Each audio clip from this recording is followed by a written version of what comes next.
له شل کلن انتظار وروسته یو بل انتظار.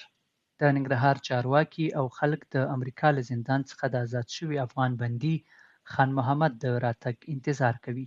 خان محمد چې په 2006 کال کې د ننګرهار په بېسود ولسوالۍ کې د امریکایي ځواکونو له لوري نیول شوی و او بیا له بګرام زندان څخه وروسته امریکا ته لیږدول شوی و، شاوخوا شل کلونه همالته په زندان کې و چې 2 ځل پرې د عمري قید سزا حکم شوی و. په 2006 کال کې د امریکا قوا او د افغانستان د حکومت د ګډو خواونو دغه فارمیډې سره ونیول شوم. یو څه موده مې دلته میدان یویې کې تېره کړه. یو هفتې نه وروسته بیا باګرام جیل ته لاړم. باګرام جیل کې مې تقریبا 7 میاشتې یا 8 میاشتې تېرې کړې. بیا د هغې ځای نه خاص ویوړم واشنګټن ډي سي ته.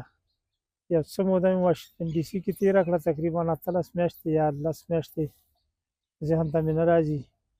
هلته مې د قیاد موده پوره شوه او هغه دوسیه مې مکمله شوه، بیا یې کلیفورنیا ته ولېږلم.